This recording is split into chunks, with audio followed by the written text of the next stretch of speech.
Oh my gosh, this is so much more formal than I prefer to get down. But first, can we say thank you to the folks putting this on, the Hopkinton Freedom Team? Can we say thank you to them, show them some love?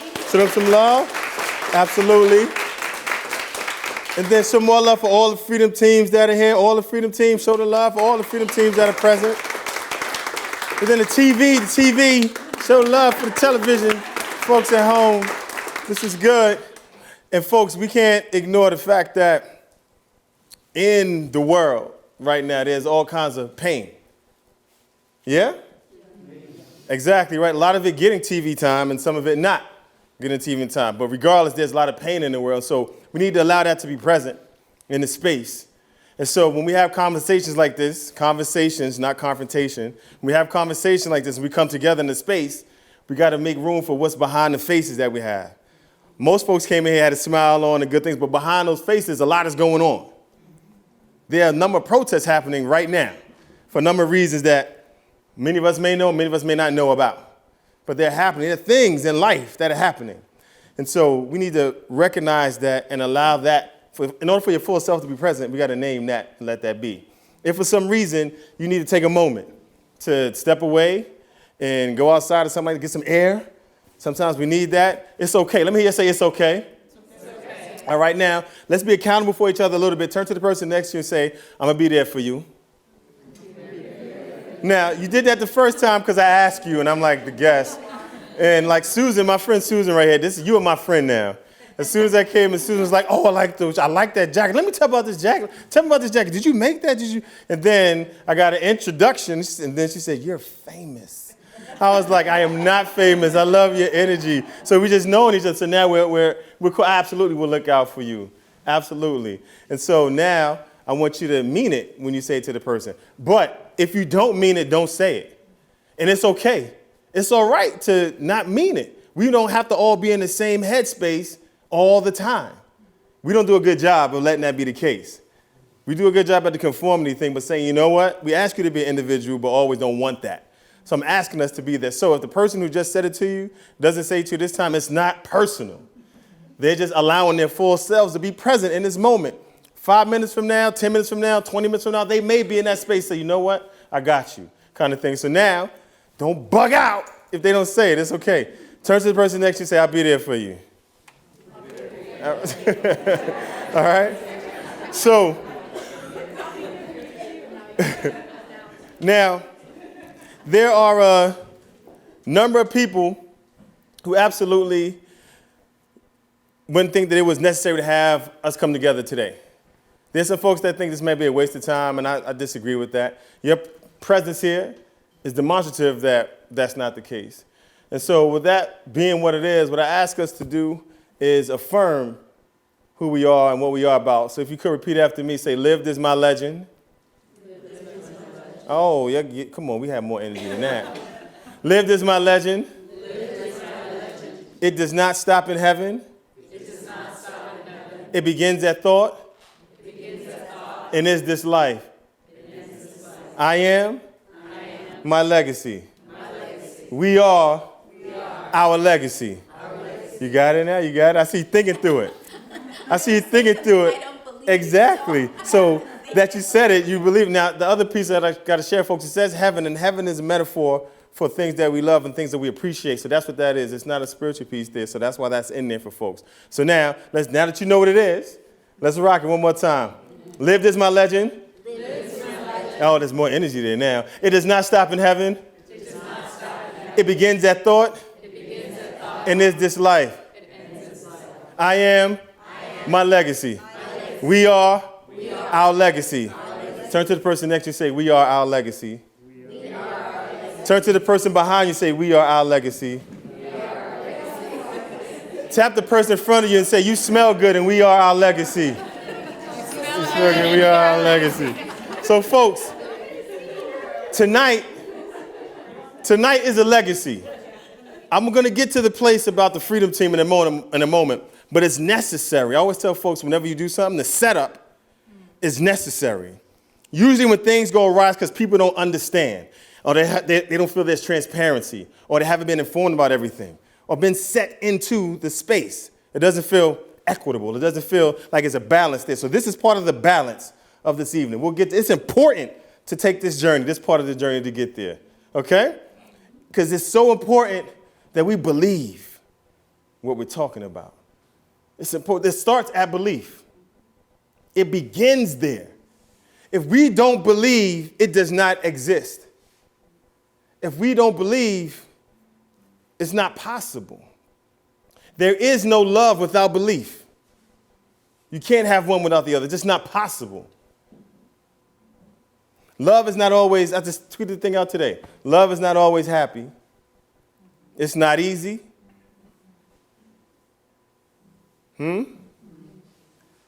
But when it's genuine, it's always correct. When it's genuine, it's always correct. And my definition of love, and hopefully you all agree with that, does not include abuse or violence.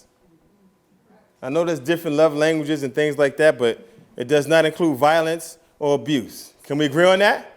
Yes. So, folks, tonight we're going to roll with that along with the ground rules that we got shared with us, our community agreements, and we'll have some conversation. So now this thing called the Freedom Team. Let me hear you say freedom. Freedom. Oh, my gosh. The octave went down a little bit. There's some it's not just here. Saying that word is a challenge for many of us.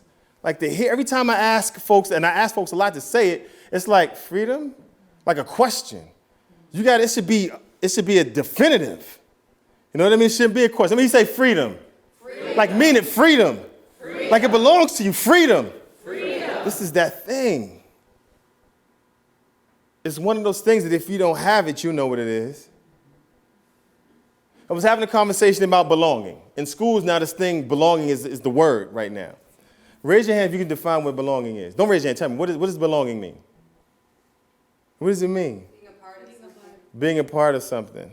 Being included. Being included. Connection, welcome. Anything else? Respected. Being able to be yourself. Commitment. Belonging to yourself. Raise your hand if you've ever felt like you didn't belong. Now, my point with this is if you look around, every hand is up. But to define what it is, every suggestion wasn't there. It's interesting how we can't define some things but know what it feels like. And I'm not saying freedom is that, but it should be something definitive that we always know what it is. Yeah? Mm-hmm. And so this thing, the Freedom Team, the long and short version of it is that this was created out of trying to figure out how a community would get pulled together. That's where this came from. At the death of Freddie Gray and watching Baltimore get destroyed because of understood civil unrest, I'm sitting at home trying to figure out who's going to pull this community back together. How are they going to get folks together? Who needs to be a part of this community and part of this reconvening? How are you going to get to healing? How are you going to get to conversation?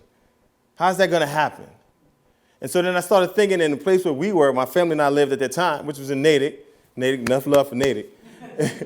And so who would we need in order for this to happen? And in that brainstorming moment came to life this thing called the communal engagement model. Now, this is a 10-point model, not 10 people, 10 point to be represented within the Freedom Team. And so these 10 points of contact include students, parents, someone who represents the district, at the educational district of the town, someone who represents the town, oftentimes it's the town administrator or in some cases the mayor, the chief of police. It can't be anyone else. It has to be the chief of police. Has to be. That's the one position that it has to be that person. It's the chief of police. Then someone who understands law, can be a lawyer, but they have to understand law. The purpose of the lawyer is not to go to court and do things, but to have an understanding of law should it need to be explained.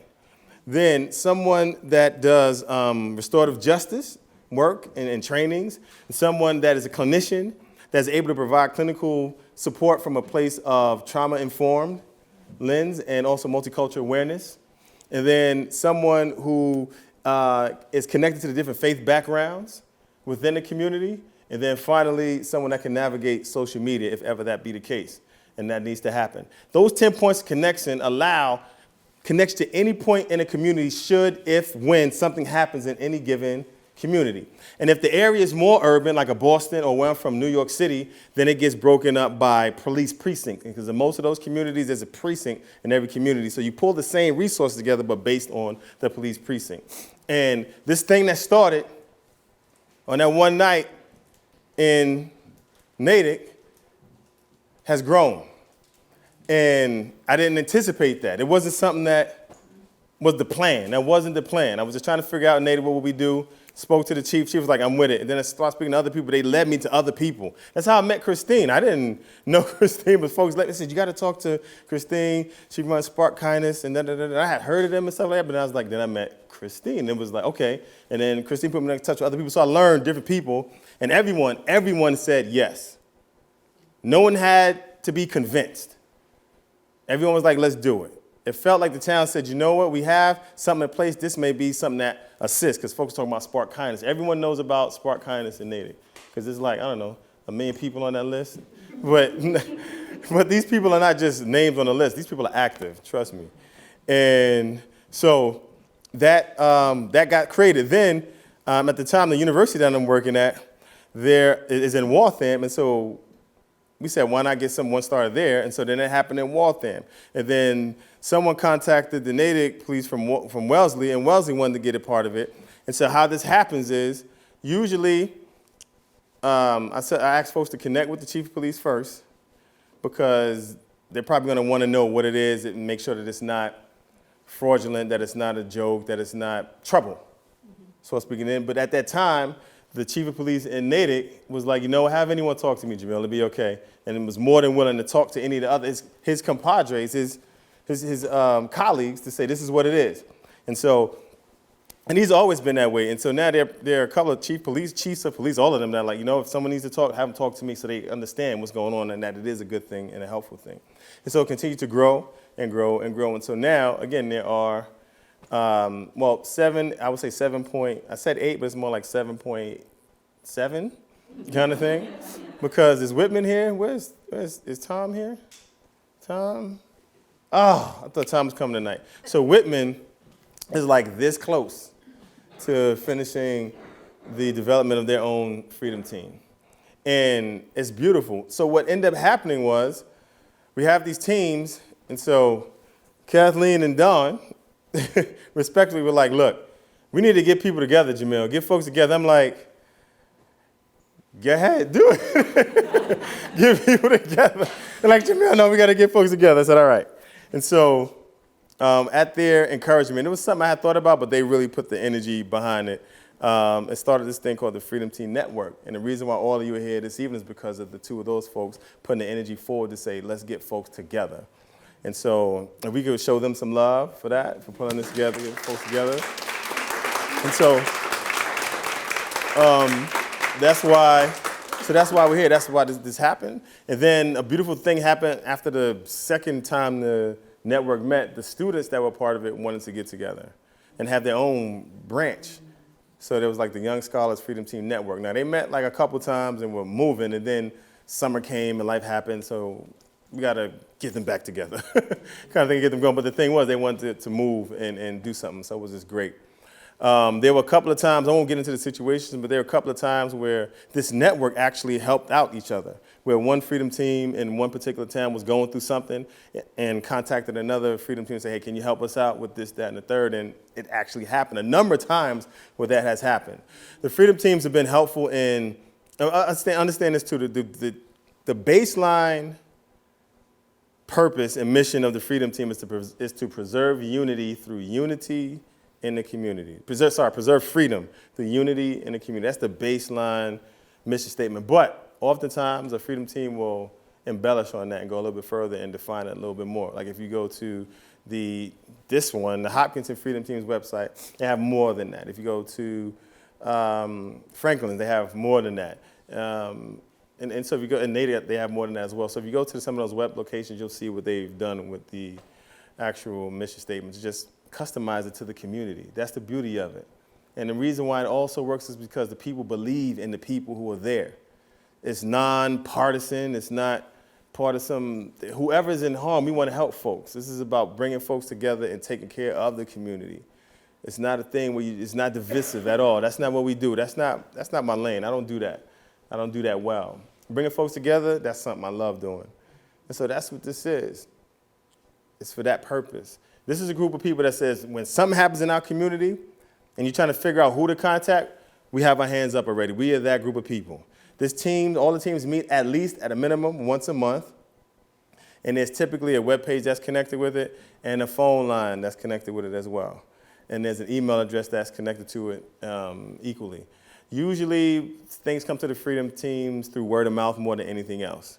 The phone lines, I don't think I've had much, but usually the phone messages, from what I've understood from multiple Freedom teams, is people asking, how can we start a Freedom team? Or have a question or something like that. So that's how that comes into play. But when there's something that needs to be addressed or there's a question or something, usually that's a by person kind of thing that takes place. Let's see, what else can I share with you about they don't cost anything. There's not a cost involved with it. There shouldn't be a cost involved with it. When the phone lines were created at first, the towns actually made it possible for phones to be purchased and things like that, but then folks got hip to like Google phone and stuff like that, so you can do it for free kind of thing. And again, it didn't cost anything. The Freedom teams, let's see. Just folks that want to, as you just made it, that's what I want to say. There's no like term limit. Like you can't be on the Freedom team for like a month or something like that. There isn't one, but if the community felt like they need to rotate it around, you can do that, but that hasn't been the case as of yet. The most rotation happens with students because they graduate, move on, and go elsewhere to continue education or the next stage of their lives kind of things. But for them, or folks retire and things like that, but the most frequency is going to be with students. So I don't know if there's much more that I need to add onto it, but these folks that are part of the team believe in it. And once it gets started, it's hard to let it go. And it's one of those things that if nothing is happening, there's some folks who get into that mindset that, well, there's no need to meet. And that's not true. We still need to come together, still need to meet and do things, and that's how stuff like this happens and trainings happen. So keep folks active. And folks want to be active with something, so some of that comes into play. Sometimes Freedom Team members help out with community events and conversations and things like that. And oftentimes, the people who are involved in Freedom Teams often have their lives outside of the Freedom Team allow themselves to be resources for so many other things. And so usually they're able to help out, and again, in some other way, and bringing people together, So yeah, I'll pause there, but it's become so much more powerful than I imagined at first. I just thought it was just doing what I thought was something we should do in our community and just continue to grow, And it's beautiful. Let's keep it growing, Yeah? Sounds good? Yeah? Yeah? So a byproduct of working with people and bringing people together and the Freedom Teams being active in communities is the following. This summer, something horrible happened, and our superintendent had to let me know that while we were out celebrating our daughter who graduated from high school, we were celebrating her, had to call me up and say, Jamil, I got something to tell you. It's not nice, it's not pretty. Making a long story short, he just shared that some community members had stumbled upon one of the many beaches where we're at, and there was a mock grave that was made for me. It was a grave, and it had a tombstone that says, in love and memory of, and put my name there. And so that atrocity was just horrible. But then the thing that happened, folks, there was so much love that was poured out was unbelievable.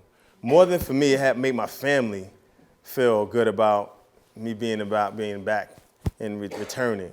Immediately, the district responded, the town responded, the organizations within the town responded. Students, I always talk about this part. The student emails and text messages hit me so differently. Like to hear a third grader say, Mr. Adams, that wasn't nice. That wasn't love, inclusion, and trust. We love you. Like, it's different. It hits you differently. Like, wow, that meant that child was told what happened probably. and said, I want to say something, and the family said, here, go for it. And it wasn't just one student. And then having alums and other students texting back, we're going to tell you the same thing you told us, stay strong, keep going, it's beautiful. And those just hit differently because you never know the impact that we're having with folks. And so this kind of showed that. And so what happened is, along with that, the entire South Shore responded into it, and it was just amazing. Then the news media picked it up because this group that I'm connected with, the Association of Massachusetts School Equity Leaders, responded as well. These is a group of folks who are my DEI counterparts at different districts throughout the state. And they connected me with, before you knew it, I was connected with the Globe, and I was connected with the Secretary of Education. And so all this beauty was coming from this ugliness. And I was at the time rereading Bell Hooks' book, All About Love. And then I remember starkly, what she says is that when there is more love, there's less fear. And I've never felt that the way I felt it at that moment, because there was so much love coming in. I felt fearless in so many ways. Although I'm a New Yorker, so I'm always aware of what's going on in my surroundings, but it was just this different fearlessness because there was all this love being poured in. And I didn't take it just for me, I took it as being for the whole community coming together. And this was in the middle of the summer. And so folks got together and they had a Zoom, people showed up for the Zoom, and then folks decided we're gonna reclaim this space. And it was just powerful. I didn't think many people were gonna come out because it's the summertime. Like we're talking, I don't think it's like the end of July or something like that. And it was over 100 people that showed up to this. And they all wrote all kind of positive affirmations and Luminaria. They called it the Luminaria of Love event. And then they lined up the shoreline with Luminaria with positive affirmations on it. And then some folks spoke and said a couple things. And unbeknownst to myself was someone visiting a friend from the town, and they had recorded everything. And then they just took what they recorded and created a short little video about it, which I thought was really powerful. And so what I want to do is share to you all that video, what got created.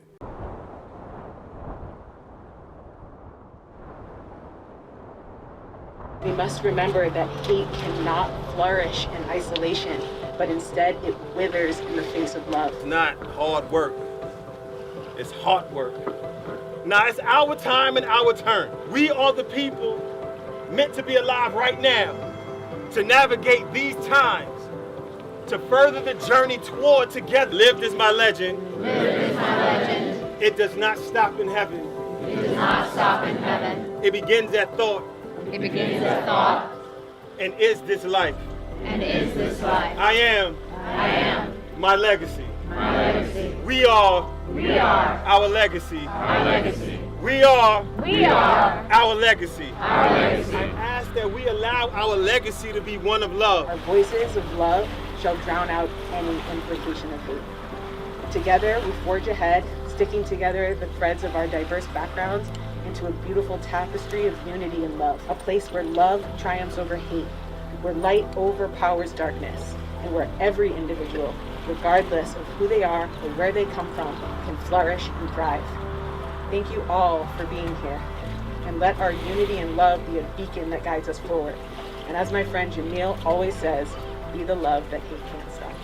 And it was your love that allowed me to come back to being who I think the universe and energy calls for me to be in this space. So I thank you for that. Attend things, create things, have conversations, comfortable and uncomfortable. Be all right with hearing no. And I feel differently, but don't allow that to end the conversation. Believe it can happen. Believe it. So much of this is about simply believing it's possible. Some of us are here right now thinking this is all we got right now. And gonna leave and leave that energy here. No, family, it's possible. It's absolutely possible for us to be in harmony. It's possible for hate not to exist. It's possible for us to heal. It's possible. Ask any of these young people, they believe it's possible. We have to carry that out. It's absolutely possible. One heart. One heart. One heart. One heart. One love. One love. One life. One life. One people. One people. One family. One family. One heart. One love. One life. One people. One family. At our best, we are one family. At our best. At our best. And love will absolutely show up. We absolutely can be the place that hate can't stop the love that hate can't stop. Absolutely. So one more time, family. One heart. One love. One life. One people. One family. Thank you. Thank you. And when folks say, what do I do? Start by believing. That was that, folks.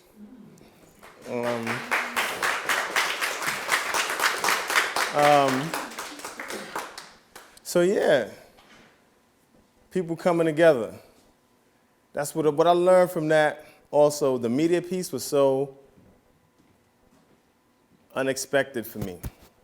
So the TV folks, like it's typically the narrative for something like that would be all kinds of negativity.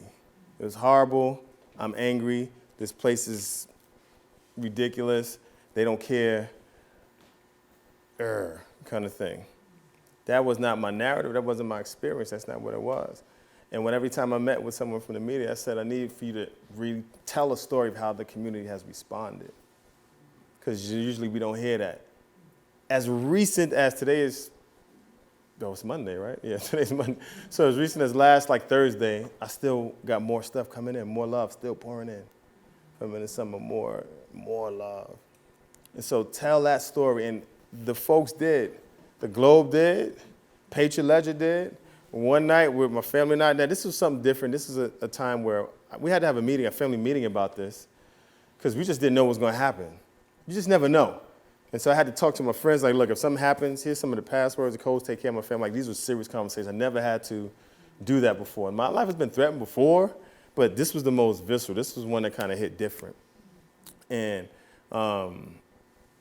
so to set up for not knowing what's going on was different. And so that, and the police was so supportive and helpful. They did some little things that made all the difference in the world. One was the chief of police called the chief of police where we live to say this was happening so that they were aware of it. They offered escorts. I was like, I don't need that, I don't want that. But that they offered. These things make the difference. And it felt like we were talking about belonging, what it is and what matters, right? That helps add that onto it. When the superintendent responded and wrote a letter and things like that, wrote to the governor. And in the letter to the governor also included a picture that we had taken with the governor of the AMSEL group I was telling you about. We had just met and had our launch probably 2 weeks before. Included that photo in the letter to the governor to say, remember, you just met this person. Those things have impact. They mean something. They let you know. We have love for you. There's love. You know what I mean? Those things do that.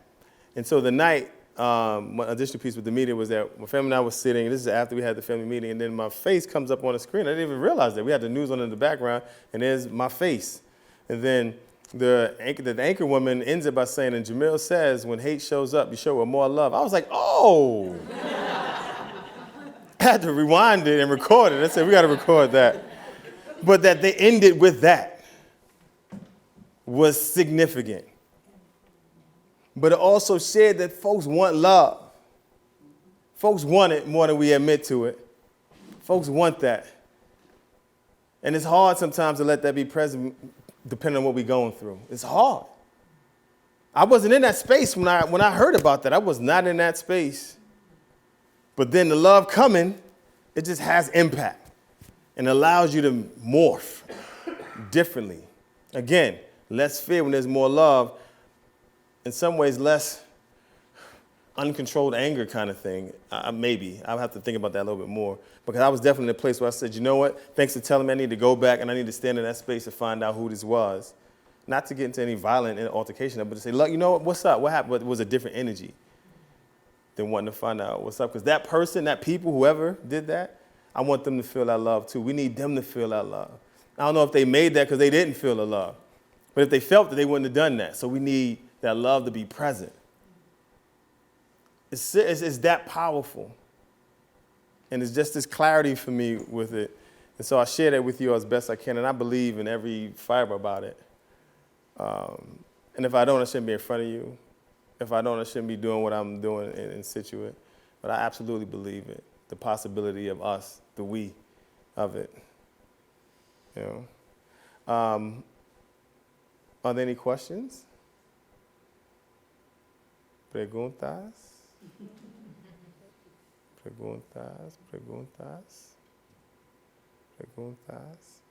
So if you could, let's do this. Everybody, if you could stand up for a moment. If you could, stand up for a moment.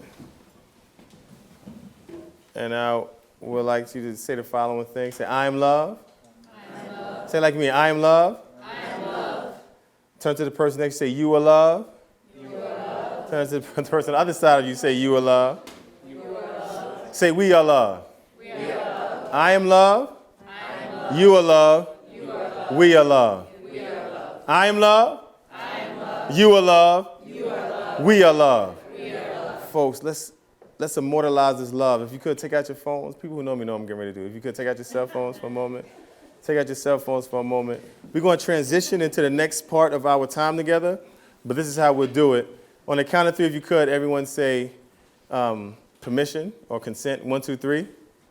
Say consent on the count of three. 1, 2, 3. Consent.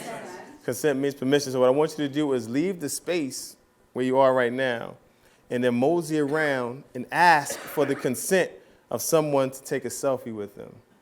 Now, bear in mind distance and folks maybe not wanting to be close proximity and stuff like that, and it's okay. Let me say it's okay. It's okay. The other thing is okay, you do not have to take a selfie. I'm going to ask you one time, do you have to take a selfie? No. You do not. Now, for some reason, what's your name? Chinmaya. If I go to Chinmaya and say, look, can we take a selfie? And then Chinmaya's like, no, I should not think, he doesn't like me. It's a problem. But then if I see Chinmaya and what's your name? Barbara. And Barbara take a selfie, it's not that they conspiring against me.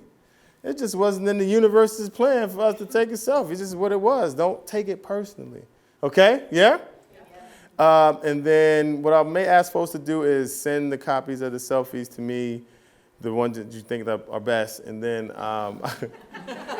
and then I'll share them with Kathleen, and then they'll probably be posted somewhere, immortalized, all of this genius and community that's present tonight. Yeah? Can we do that? Yes. All right. So, folks, that being the case, if you could, repeat after me. Say, live is my legend. It does not stop in heaven. It begins at thought. And is this life. I am my legacy. We are our legacy. Our legacy is love. Folks, go ahead and take some selfies. Go take some selfies. Take some selfies if you would. Take some selfies. Thank you to the folks on TV. Thank you.